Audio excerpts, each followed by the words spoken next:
And we're on another episode of Wicked Tuna Real Talk, now in our new home on YouTube. Great to be here, and that's where you can find all of the episodes of Wicked Tuna. And season 1, you got all of the rewatches with pairs of captains together, and the Real Talks come with them as well. And today we got 2 of them, Paul and Dave. Morning, guys. Good to be with you. Good morning. Well, I mean, this is fun. We've been doing a few of these, and we got a whole season of them now. But, Paul, this is your first. Yeah, I love it. So welcome back to Real Talk.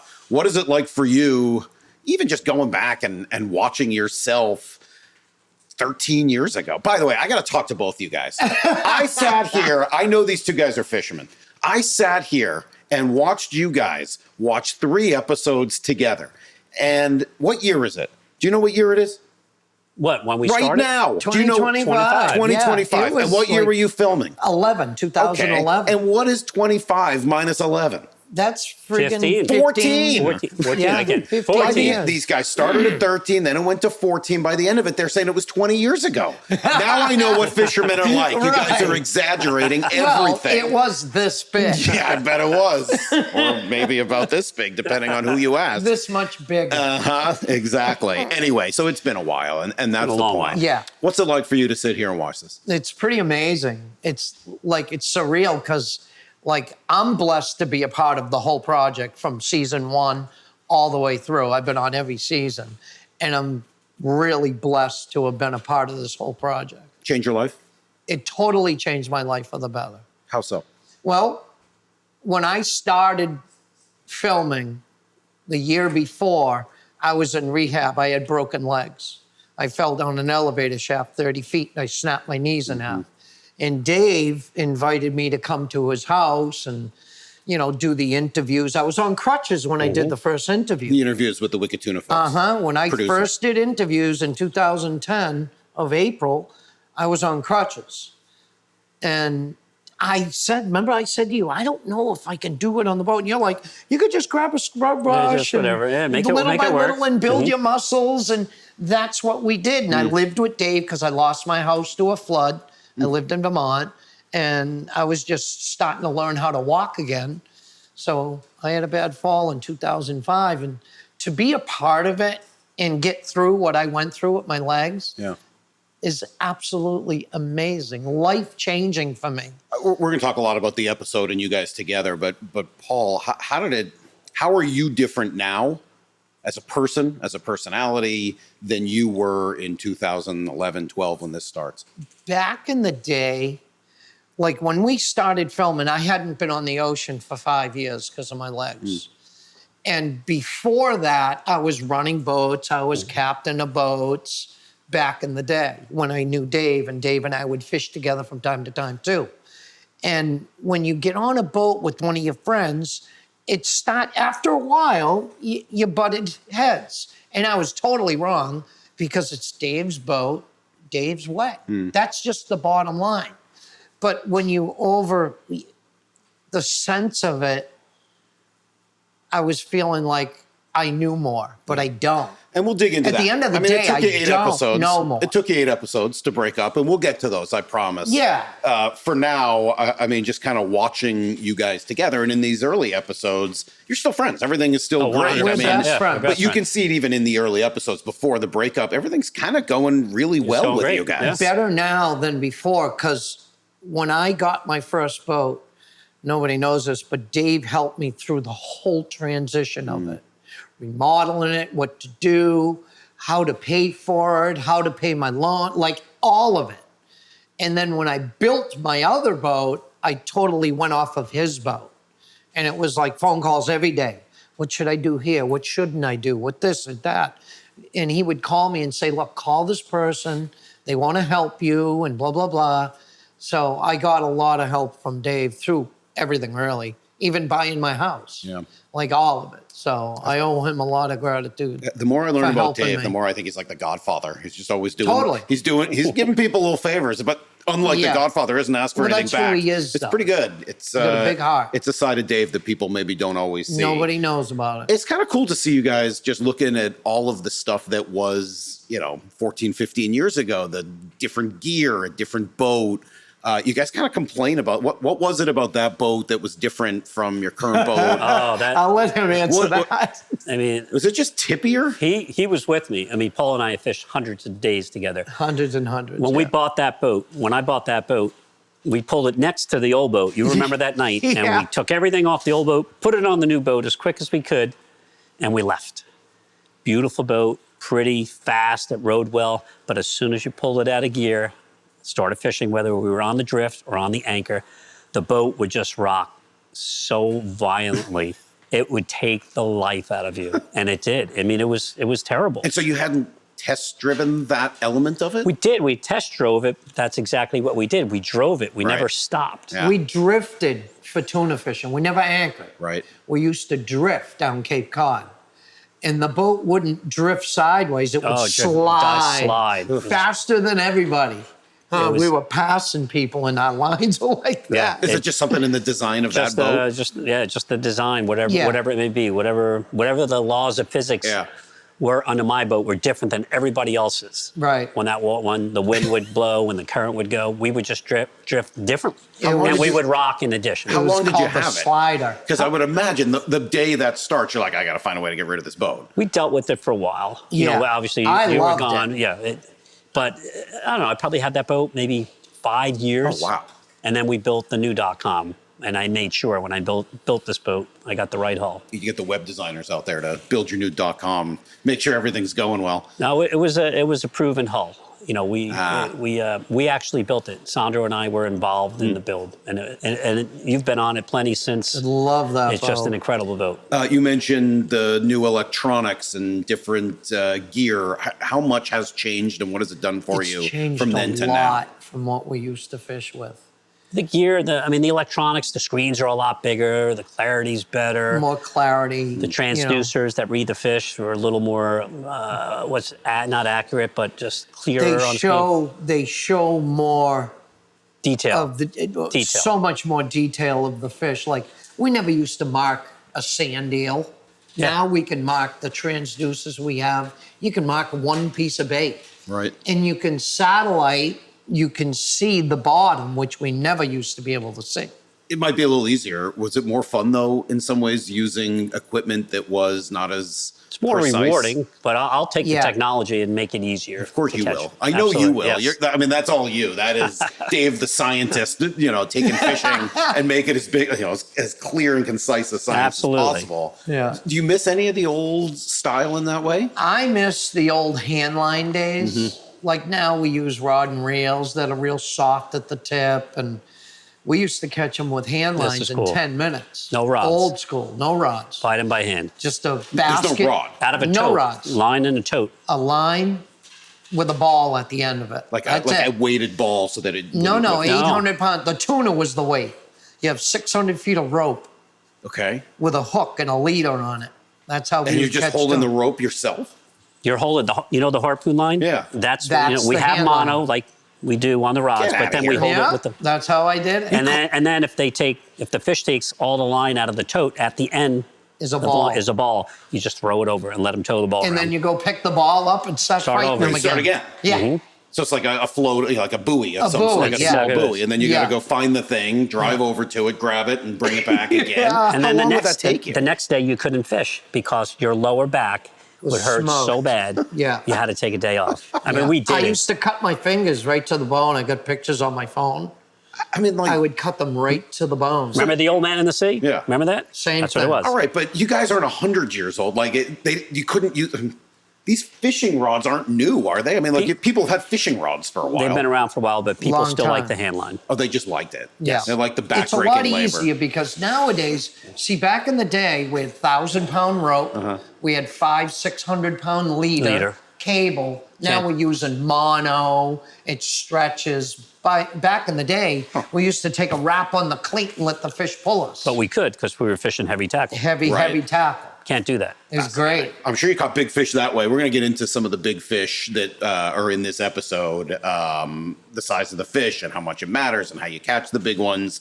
Do that in a couple minutes because the other thing that really stands out here, and he's not in a lot of episodes, is Kevin, right? Kevin's in this episode quite a bit. He catches his big fish, and Dave just loses his ever loving mine. I mean, like, I know that you can be a competitive guy. I mean, we've seen it over all of the episodes of the show. You can see it in season 1, episode 1. Doesn't take long. But this one, like, really seemed to bother you. It did. Is it because it was 1,000 pounds? Is it that number? Not only it was his friend too. Yeah, and not only was it just 1,000 pounds, you know, that's a big fish. It was a good quality fish, and he had lost like 4 or 5 others before that one, so that bothered me too. Yeah, they were getting bite after They were bite getting after bite, and then after they bite. closed the deal with a 1,000-pounder, and we had nothing going on. Yeah, it does feel as if, now you talk about your friendship with him, and I think he even says you guys were competing every single day. Like every day. Well, but in what? Just in fishing? You know, you guys go play basketball together, just in fishing. Yep, we always did. That was a fun thing too, but you know, we both took it serious. You know, each one of us wanted to have the most fish, and not only that, but the biggest fish. This big one got under his skin He in knows. a different level. Yeah. A total different level. Like, I lived with him. Mm-hmm. Not many people know that, but I lived with Dave that first year. Okay. And yeah, he couldn't sleep. That was it. But we got it done. Yeah. I mean, you did, and obviously it motivated you, and you went to a different spot and found a way to get a fish. But it is amazing how single-minded of purpose you can be. And I'm sure if you're living with him at the time and you're on the boat with him all day, that single-mindedness. I mean, is he talking about that all day? Totally.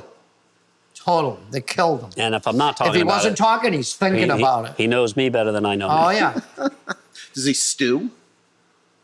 I mean, just quietly, you can see him stewing and thinking about it. It's hard to get over. Like, if that, like, you got to remember, it's a new show, we're filming. That adds to And it, your too. friend that doesn't fish all the time gets the prize of all prizes. Yeah. You know, you haven't seen 1,000-pounder in years. And this guy just pulls one out. It does feel, I mean, because he's not a big part of the show. I mean, it's really just in 2 or 3 episodes. It's like kind of like a Guggen. Well, kind of. But he's Except not. it feels like he's this Guggen that's like brought on specifically to torture Dave. Yeah, It was totally. like, hey, Marciano's not enough. We're going to have to find a different way to torture Dave. Having did. Like having Paul in did. his boat's not enough. He Yeah. needs more. And he threw just came that in and in. just tortured you. He did. Yeah.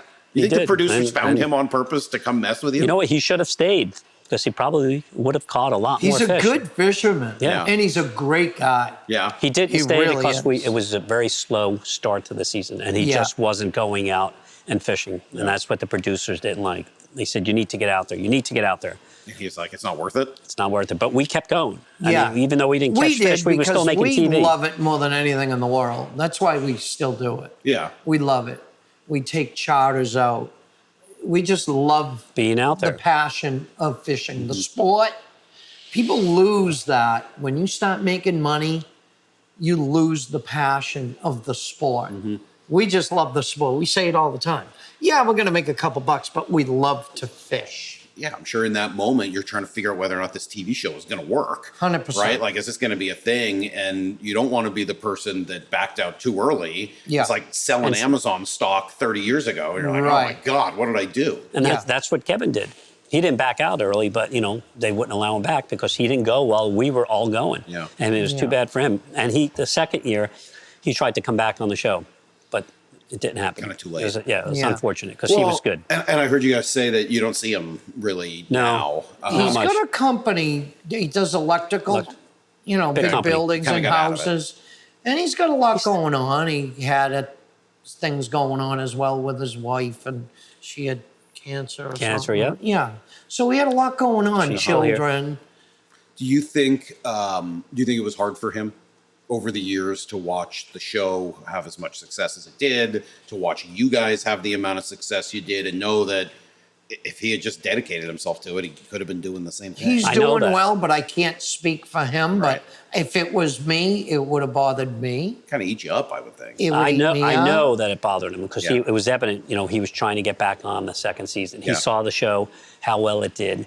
He knew the ratings were well, and it unfortunately ended for him. He didn't take it out on Yeah. you guys. I mean, No, it wasn't about you asked guys. me. It was Kevin just- asked me. He goes, "Hey, you're in with the producers. Right. Try and get me back on." And I did, but the response I got was, "He didn't fish enough. You guys were out there doing your thing, making it happen." He's And he mainly a harpoon guy. Yeah, he harpoons. He doesn't rod and reel all the time, but when he does, he's good. Yeah. And that's his passion, the harpoon. He just loves harpooning. I mean, do you like harpooning? Love it. Because you're always throwing. I've I been see you doing throw it. the You did a lot of harpoon it. a lot. I've been doing I it think my I whole even life. heard. I think I may have overheard Dave say you were really good at throwing a harpoon. Yes. I've been doing it a long time. What's the key there? You can't aim right Form. at the fish, right? Because it's underwater. No, it depends on where the fish how is. fast is the fish going, how it's moving, and how deep it is, and how fast you're moving. Yeah. The fish is doing 6 knots and you're doing 5 knots, you got to compensate in your head because you watch him. And how deep he is, you can throw a pole and it'll go right over him. You got to compensate. Right, refraction. You could put a pole in the water and it'll look Yeah. like it's, right? Yeah.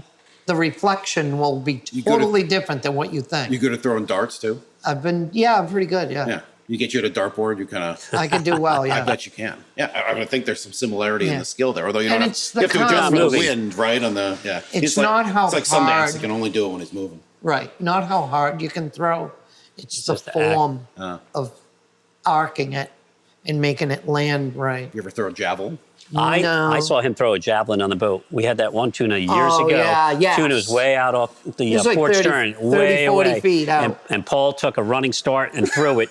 And I watched the harpoon go through the air, Doink. arc like a missile, and went right into the Really? fish. It's on the Yeah, show. it's on the show. It's a pretty good shot. Yeah, Yeah, it was the best shot I've ever seen Pretty by good. far. That's pretty good. it's on season 1. Well, so one of the big features of this show is this particular episode is just the size of the fish. They're big. Right, and this is the 1,000-pounder, and just what a accomplishment it is to catch that big fish. How rare is it? I mean, how rare. rare are the big ones? These Real rare. days, very Very rare. rare. Because why? Why are they rare? Who knows? I mean, there's still big fish around. There's still big 1,000-pounders around, but you don't catch them all the time. They could be in Canada. A lot of them are probably in Nova Scotia. There's some in Cape Cod Bay. You usually see a couple of them caught in like October. You'll hear When did a couple when did caught. we had, this was 10, 12 years ago, him and I, Sandro was on the boat. Yeah, Sandro was on the boat. We caught 2,000-pounders back to back. Remember November. that? November. November, yeah, I One of them remember. took 20 minutes, They and then were the second one huge. was 5 minutes. You remember you were in the bow Yeah. tying the anchor on, and I hooked up in the back? Yeah, and I We would yelled just at the guy, yell, see you later. The guy that anchored Yeah. on top of us. I was tying the anchor off, and Dave's like, let it go. I was like, what? And then I was like, We 'cause some just guy came back. I had a fish in the back of the boat. He didn't even tied know. off. Right. Tied off, and I was looking in the water, and he was cruising around. I just grabbed the piece of bait that was on the deck that the fish had. We just had all over the deck. I Right. threw it Yeah. on, hooked it out, ripped it right out of my hands, and I'm like, let it go to Paul, let it go. Yeah. And you're like, what are you talking about? And was he a- looks down, he's like, holy saw the bent rod. You got another one The going. guy Literally was 5 anchored minutes. very Yeah. close to us in front. So I was like, never mind. See you later. That was a classic moment. And I know you guys will look for them in specific spots, right? I mean, like, did the tuna have predators other than you? Not too many. Killer us, whales, killer probably. whales, I some don't think sharks. much more. I mean, I was just wondering because I know there's a lot more sharks now, and that's why you're not throwing as much of the. They chum don't and really stuff. catch them. They don't Tunas are mess up the fast. tuna, right? Second fastest fish in the world. Is that Yeah. true? Who's faster? Sailfish. Okay, and that's it. That's it. Then it's the tuna. It's tuna. Okay, so when they get going, you're on. get going. Yeah, and that's why you don't want to use those hand reels anymore. You wanna Oh, they. A use shark these will eat a rods. tuna If we're it's fighting it. on a line. Ah, It's the only time. Not when it's free recognizes swimming. that it's that it's Correct. in trouble. Absolutely. So it can go after Every it. time. And we've come up with shark bites, Shark tails bite, missing. sharks chasing it. Yeah. What's the biggest fish you've ever caught? Mine, 1,287 pounds and 1118. Wow. Mine is Sandro's very first fish, and it was just over 1,200. It was 128 inches long, which is basically That's a 11, big 11 fish. feet. Yeah. So you mentioned that Sandro's first fish ever was 1,000-pound fish. It was actually over 1,200. I said Okay, 1,100. so his first fish was a 1,200-pound Right. fish.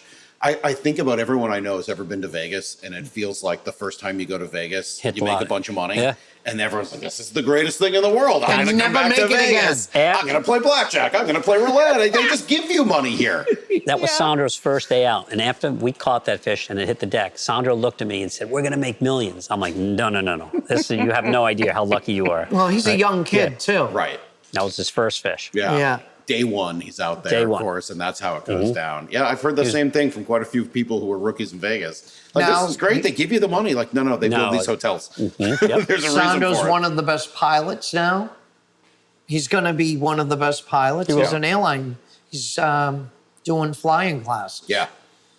So he's one of the best captains, tuna fish captains, because he runs Dave's boat all the And time. I think that's going to And he's one of the transfer best. into being a pilot for him. Yeah. And now he's going to be a pilot. I believe it. And yeah, I mean, he's a pretty impressive kid. So Yeah. kind of Sure. seeing He's that shredded. whole story. I like seeing these story arcs for you guys. That's part of the fun for me of coming back now after all these years and See kind of what we're doing. rewatching it. Life goes on. Yeah, and also there's sort of an origin story, right? You get Yeah. this, like if you came to the show later, or maybe you're just coming to it now for the first time on YouTube. Like, Right. all right, what is this thing?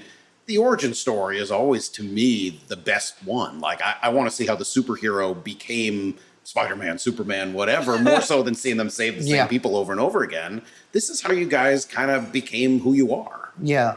It's been life-changing for me, this show. For all of us. Being a part of Really it has been totally life-changing. Yeah, I love that element of it, and it just seems, Paul, in your case especially, you're just in a better place, 100%. mentally, Place. emotionally, maybe Yeah. than you were then, So much of a better place. financially. Every aspect Yeah. of it, all the above. Without prying I'm really too much, comfortable. how big were your financial problems at that point? Back in the day, Yeah, when this show started. I couldn't Yeah. work because I had broken legs. I had a lot of problems. Dave helped me out a lot. Yeah, And there was a big flood in Vermont. I lost my home and my vehicle. And I had him So and his girl and his child moved Yeah. into my house. you mentioned that Sandro's going to be a pilot. I heard you guys talking about him on the plane, mumbling. Oh, that was Here's my 'Cause he's question. quiet, Here's that's my why. question for you, Dave. You're a passenger on a plane. You feel more comfortable hearing the mumbling like that, or do you feel more comfortable hearing Paul's big I'd rather laugh? hear Paul's voice. You would? Yes. No. Yes, No. because it's clear and it's concise. You want that from your captain? Yeah, I mean, at least Paul, if we had an engine failure or fire or just whatever, maybe. Engine failure, you guys! People could understand what's going on. I But don't with think you want Sandro, them to. Sandro, we could be talking about the weather in a Right. descent, and people like, what did he say? What We did got an he engine say? failure? So soft-spoken. Is 1,000 pounds that much different from 900? Like, is there something about that number Just the when you mark. just add another Yes. digit on it? Yeah, Like, 100%. Just 1,000 another pounds. digit. Yeah. I got a 1,000-pounder. I got a 900-pounder, so what? Really? Yes, Right. 800, 900, basically the same. just a mark. Yes. 600 and 800? Like, where are the dividing lines? Because it feels like once you get to 1,000 8, and over. that's 1,000 it. over. Those Yeah. are the only dividing lines? Uh-huh. Really? Yeah. Because I don't know. I kind of watch If and you got I a feel 900 like, pounder, it's like, oh, it's a nice fish. You got a 1,000 pounder, you got a 1,000 pounder? well, in some ways, I wonder if a That's 900 pounder is awesome. worse than an 800 pounder. 800 pounds, you're like, hey, cool, I got a huge fish. 900 pounds, you're like, damn it, it was almost 1,000. Correct. Right? It's like winning a Same. silver medal. You got to Like, break the you're kinda mark. mad. You got to break Yeah. the mark. Yeah. All right. So Well, it's the bragging rights. That's too. correct. We all hunt for that. People ask how many Till this thousand. day. How many people ask how many 1,000-pounders have you caught, including yourself? yeah, People don't ask how many 900-pounders have you caught. right. Because there's just 1,000 that pounds magic more. number. Just that extra digit. Yeah. Yeah. Well, and you even become kind of obsessed here. We talked a little bit about your single-mindedness of purpose after Kevin catches the 1,000-pounder, and I think you even say in there like, I don't even want an 800-pounder. Like, Right. I'm gonna, Correct. I throw it back. I'm just too mad. Correct. Come on. Wanted a big one. Come on, I though. know that I It could have didn't went. matter. I'd rather have that 1,000-pounder plus, Right. instead of 3 500-pounders, Right. making more money. At that point, it wasn't a matter of how much money we were making. It was a matter of catching that bigger fish, whatever it took. I think one of the things that I always find interesting about you, Dave, is that you're a lot of people who do this, I would think, are in it to compete against themselves. Golfers, right, will often say they're out there against themselves. They're just trying to beat their previous score. They're trying to hit their, their That's what hit their low drives them, score. though. And as a golfer, one day I'll actually get a decent score. You seem to be more motivated though, not by beating the fish, but by beating everybody else in the marina. Yeah, that's correct. But I still compete That's what against it's all myself. I about. still want to prove to myself that I could do things, but I want to prove to myself that I could beat what other people have. Yeah. And that's okay. Whatever That's gives what me the drives you, drive. though. Whatever gives me the Yeah. drive. Which drives you, Paul? That drives Dave. What drives you? The passion of fishing, I'll take any fish. Yeah. I just love fishing. So when Kevin I'd catches be a out there 1,000-pounder, bait you're not fishing, mad yeah. at the same way. I could sit there and catch mackerel all day and just love it. Yeah. And that's the, Ask him, that's the he'll way tell Sandro, you. he'll sit there all day and just He's try and like, catch I bait. don't never We got seen plenty of bait. You anyone- could go sit down. I want to get better bait. So there's almost not there's almost no competition element for you. I've caught like the biggest fish you could ever catch. I caught a 2,000-pound Mako shark. Okay. Harpooned it. 2,201 pounds. 19 feet long. You were a kid. I was a kid. Yeah. And I've caught 1,200-pound tuna. I've seen the best of the best of the best. Uh-huh. Now I just love to fish. Right. Whether But it it's be- interesting. I mean, Dave is so driven by competitiveness, and I can understand being that idea of, hey, I just got to beat myself. I got to beat this fish. But you almost seem more driven by just kind of the atmosphere of it. I love the it. hanging out, the I do. camaraderie. You're an extrovert, right? You want to be around people and talking. I and never all in of my that. lifetime thought I would have a boat like I have. Uh-huh. So I enjoy just being out there on my own boat. Like all that is like huge to me. Yeah. We see Kevin trying to get under Dave's skin. He did. obviously. He did. Constantly. Oh, yeah. He was good at it though. Even though we're friends, He was great. it goes the other way too. Is that really an accomplishment, getting under Dave's skin, or is it pretty easy to get under It's going to his go to skin? your demise. Because if you get Well, underneath my heaven skin, I'm knows going to how. come back. If you Yeah. get under my skin, I'm going to come back and do better. Yeah. Yeah, they didn't show it, but we hammered him with heroin. Yes. What does that mean? So You mean you're throwing he, heroin at him? he lifted his truck up, put it on blocks, and Oh, put yeah. mackerel up his tailpipe. When And he they put a- started and the they- car, it wouldn't go anywhere. To put a block underneath the axle. So the next day, Dave cut up a bunch of bait, put it in all his All rod the holders, rod holders. up near his radio, and In the it tower. stunk for like a week. They couldn't find out what it was. It was I awful. think I got to change my tune again. Maybe you really are like the Godfather. I mean, it's not a dead horse's head, but it's about as close as it gets.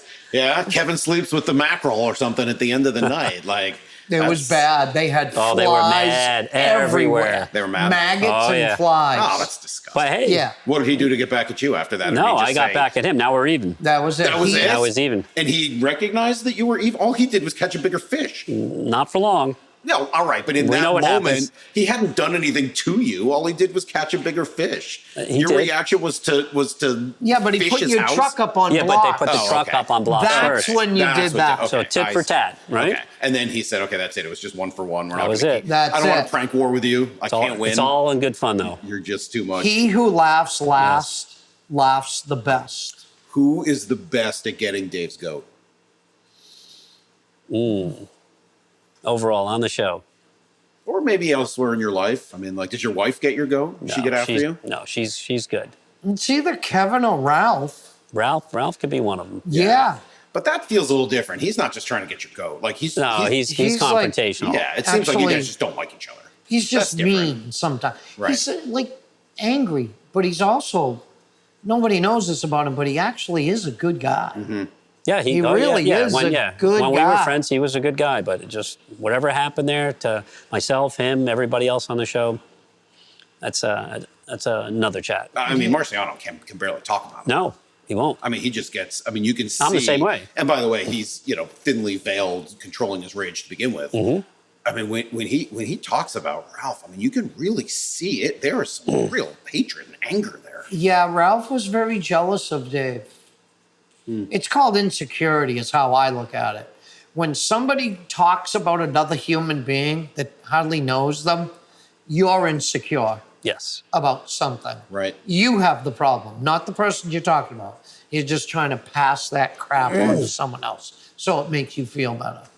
I haven't seen you in about 10 years. You start to sound like a therapist. I'm hearing, kinda what it's like, hearing though. a little Think about therapy out of it. Like that. That's a lot of therapist Mm-hmm. talk. It's what my wife does. And I can hear it. I mean, those are really, profound. And that's kind of understanding how people work, right? I don't bother with anybody that talks about people that I know. And we don't have to see him now. He's not. Right. He was up here when we filmed the show, but Ralph is down in the Cape, so we really don't go down there, and he really doesn't come up here. So we don't. The one time I did go down there, we butted heads. Really? We ran into one another. And that's just one time. at one time. Actually, 2 times. You stay up in the North Shore. We stay up here. Yeah, just a little So bit it's good. It's a good thing. But he was phenomenal on the show. He really is. And he's got the look, too. I mean, he sort Great. of looks like the right vibe for what, like, He this sort works of jerk extremely hard. from the cave, from another marino might look like. Yeah. And he kind of just had the sunglasses, the whole deal. He's like a perfect looking villain. In And it. to, He's a hard worker. enhance his boat, he had Pirate too. Right, which is Both of them unbelievable. together was great for the show. Here's your biggest problem, Dave. I've been thinking about this. Go ahead. Let me tell you what's wrong with you. You're the therapist now. There we Yeah, go, I'll be the yeah. therapist. You know what would have been the best thing for you? What? If Ralph had stayed on the show. Because you, in lieu of Ralph, you kind of become the bad guy for a while. Yes. You got to have someone to root against, and you're killing it, and you're doing well, but you're not a bad guy. I mean, maybe a fake number here and there. Maybe you're misleading somebody. Maybe you're shoving mackerel in somebody's tailpipe. But you're a good guy. I've gotten to know you over the years. You're a good guy. If Ralph had been there, maybe nobody views you with some of the, black I hat that agree. we were talking Ralph about was a the other bad day. guy because You he would have wa- been a retaliator, though. probably. It would have been a matter of time before you just snapped, I can't take it. Probably. But Ralph was the bad guy because he was the bad guy. I'm Yeah. the bad guy because we're catching fish. Right. And because Marciano's a good guy, so somebody's got to look bad Correct. compared to Marciano, who's just carved out the niche of like, oh, poor me, I'm a blue collar guy, and it's all I can do to The feed my family man family. trying to and provide. I'm such a nice guy. It works. And this evil.com has taken all my fish. Yeah, but his story was he was trying to provide for his family, though. Right. Like he would go out gill netting and come in with a box of fish He's very and fillet it to feed his kid. Like that was real. and he's very willing to tell you about that. Yeah. He'll say it over and over. How many again. people do we get? He's docked right next to me at the marina. How many fans of the show we get coming down to the dock? And many of them say, what about Marciano? That poor guy. That Yeah, poor all of guy. them. That poor guy. He is definitely the family guy on the show. Well, so that comes up in this episode. He actually, is, a little though. bit. Yes. He really, Yeah, there's some really reality is. to it, right? Like, Yeah. So that comes up in this show, this episode, because he takes the charter group out in this episode, and I mean, in the middle of the season, that seems rare. I don't remember too many other instances of that during No, all of the it didn't seasons. happen much. Is that kind of desperate times, or is that like, He hey, had guys, offer desperate me, why times. not? He's Yeah. trying to make ends meet. Right. Which is okay. He wasn't catching the fish. he Neither were needed we. fuel money, you know? You have to act a little bit. You have to kind of like play the role when you get a charter, and like I gotta explain It's a to these lot of people work. all of these things, and everything I'm doing, I got to go through lot it of and exaggerate storytelling. it. Yeah, You got to keep Yeah. them. If you're not catching fish, and tuna fishing is not always red hot. Right. You got to entertain. Yeah. On those downtime, the downtime, it's hours and hours. You got to entertain. You got to Yeah. keep the people amused. You got to keep them engaged. that strikes me as something that'd be harder for you, Dave. No, we have. I mean, Really? I do 150 charters a year. Really? We have this. Yeah. I've been fishing people for 20, 25 years. The same people come back Same every year. people, yeah. Interesting. We have a good time. Sometimes multiple times. Yeah. I mean, Paul's such a storyteller and an animated character, and not that you're, quiet, shrinking violet. I wouldn't say that at all. But you strike me as somebody who'd be a lot more comfortable with just silence on a boat. No, and not I- talking I about it. go with him. Yeah, though. he goes with- I I was love- with him we before love our customers. Sandro. Yeah, I yeah. would be the bait. Okay. I would do all the He filleting. still I fishes. love filleting. He still fishes I with still me do to this day. charters If I with him. need someone, Yeah. When He's I there. don't have one and he's got one, I'm like, all right, I'll go. hey, can you work? Harder to catch a fish with other people on board like Yes. that? Yes. Why? Because With there's charters? mistakes that can be made. Yeah, because they don't really know, like when the fish turns and comes at you, they don't know to reel real fast. And they don't know to keep the rod bent. But you try to coach them as good as you can. There's a Some lot of them going do on. phenomenal. Really? Yeah, I've taken like 12-year-old kids out that were incredible. If they can listen, they can figure out how to do But it. it's You little kids, By the yeah. time they understand what you're trying to say, sometimes it can be too late. It's like me giving you a hockey stick, Right. saying hop in with these NHL players Sure. and try and score a goal. You Right. could do it, but I don't think so. It's No, gonna I be- fall it's- down. it's I gonna- mean, I've seen what happens gonna when I take some try to work. play just with the rookies, with the nobodies, and I fall down. Dave actually catches a fish though in does. that scenario. it was a A nice win-win. fish. And he was, and some of the guys on the charter were helping out with it and actually Yeah. playing They a should. pretty big role in it, which is pretty cool. Yeah, they'll never forget that. They Right. will never forget that. Well, plus they're on Wicked Tuna now. They're all Correct. signed the release and they're all famous and they get to tell their friends, hey, I was on TV the other night and you can go check it out. Now I'm on YouTube, even better. Yeah. Think about how exciting it is for them that now they're, that's they're gonna on be YouTube good for them. forever. You also, I was listening to you guys when you were rewatching, you called Dave a hack The way he was baiting the fish? Yeah, What is the way deal? like we do it. Dave and I are very like methodical about how we rig our baits and how we hide the hook, and there's a lot of we just call it a hack. Like just slapping it on, throwing it out. That's a hack. Okay, it's like a hack job. Like instead of like hiding the hook in it and sewing it. Okay, does it matter? Yeah, sometimes it does. Smallest little thing sometimes makes all the world of a difference. I think that's so... Presentation is everything. You could have a bait down there. You're not getting a bite. You could pull it up, change it out, put it down, and what happens? Boom. Because the tuna's looking for a different just something different. piece of meat, a different this. You could have a chunk out, but they want a tail Right. or a head. You got to get in the mind of those fish. Oh yeah, And it doesn't always work. It doesn't always work. You do. You gotta. I mean, I used to sit up in my father's gallus frames, the dragon rig, and watch them. My father would feed them all day. Watch how they ate. Just to get a sense of kind of Just what get a they sense do. on how they swim. Yeah. How they feed, how they eat. Yeah. Yeah. Your father's still around? No, he died. Well, we were in the Carolinas. Dave and I were in the Carolinas filming. What was it, season 5 maybe or something like that? Carolina or something. He had died. He got COVID before COVID Had a name. had a name, February 2nd, of a respiratory virus. I was there when you got the call. Yeah, it was terrible. Because I was talking to him the prior day. Jeez. And he was just fine. Yeah. He had a sore throat. He went to the hospital to get checked out, and he died in 4 hours. Yeah. That was a hard pill for me to swallow. He got a chance, though, to see you kind of back on top. Oh yeah, he was very proud. Yeah, Even more he proud was now. happy. Right? Yeah, Did he get to see you with your new boat and everything that you have he now? did see the boat. Did I have that boat? No, the new. I don't the think new- I had don't that think new so. boat, I think it was I have 18. but I had the other boat, and he was very proud Yeah. and happy. It's pretty cool. I got to spend some time with him. When I was growing up, I'm the youngest of 6 boys. We didn't spend a lot of time with our father unless we were on the boat He was fishing. Yeah. all the time. Yeah. The white lady. He had 2 boats, Okay. He was always out there. always out there. Yeah. And, And I know at least one of your brothers got into fishing. Did everybody? All of them did, Everyone? yeah. Well, probably it's the only way to, be able to see your dad. My brother Bruce is a charter captain in Maine, and my brother Donald's a lobsterman, and my brother Kenny had passed, and Gary is a fisherman for snook in Florida, Wow. and I'm here in Gloucester. I'm impressed you can remember that many names. It's a lot of kids in that family. We'll talk more. We're going to have you on some more episodes, and it's fun just to see you guys together. And obviously, over the course of the show, it's not like the blow-ups and everything else became a constant. I mean, the show went on for seasons and seasons after this first one. But I do still think if you're getting back into the show or watching it for the first time, it is nice to know that these 2 guys who had this long-standing friendship were able to come back after this divorce. And we'll talk more about the divorce once we get into those episodes. In the meantime, thanks for doing this.